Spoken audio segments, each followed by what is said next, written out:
அருப்பெரும் ஜோதி அருப்பெரும் ஜோதி தனிப்பெரும் கருணை அருப்பெரும் ஜோதி சிவய சிவ சிதம்பர ராமலிங்காய பரபரமணே நம. சர்க்குருநாதா சண்முகநாதா அருப்பெரும் ஜோதி அகத்தீசாய நம. ஓம் ஆறுமுக அரங்கமகா தேசிகாய நம. 18/3/2025 செவ்வாய்க்கிழமை காலை உணவாக பூரி சாம்பார் வழங்கப்படுகிறது. உணவு வழங்கப்படும் இடம் டவுன் கண்டியப்பேரி அரசு மருத்துவமனை மாடியில் உள்ள ஈசிஆர் சேவை மையம் ஆர் சோயா தொண்டு நிறுவனம்.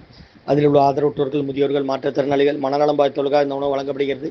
இன்றைய அன்னதான உபயதாரர்கள் உயர் திரு ரகுபதியா பானுமதி அம்மா குடும்பத்தார்கள், மூளைக்கரைப்பட்டி அவர்கள் மகன் ராம்குமார், ஜானகி தம்பதியர்கள், குழந்தைகள் அக்ஸை சகானவங்க இருக்கிறது யோசிச்சு குழம்பசில் உபயதாரர்களுக்கு எல்லா வளமும் நலமும் கிடைக்கணும். உங்கள் மேற்கொள்றாரிய வெற்றி அடையணும். உங்கள் குடும்பத்தில் நிம்மதி அமைதி ஆரோக்கியம் ஒற்றுமை இருக்கணும். ஆசன் திருப்படி படிந்து வேண்டி நோய் இருக்கிற மருந்தாக கொடுக்குறோம். முருகா முருகான்னு சொல்லி சாப்பிடுங்கம்மா. ஓம் அகத்தீசாய நம, ஓம் நந்தீசாய நம, ஓம் திருமூல தேவாய நம, ஓம் கரூர் தேவாய நம, ஓம் பதஞ்சலி தேவாய நம, ஓம் ராமலிங்க தேவாய நம, மாறுமுக அரங்கமகா தேசிகாய நம. முருகா சரணம். ஸ்ரீ அகத்தியர் சன்மார்க்க சங்கம், ஓங்காரக்குடி, துறையூர், திருச்சி, கிளை, திருநெல்வேலி. ஓம் ஆறுமுக அரங்கமகா தேசிகாய நம.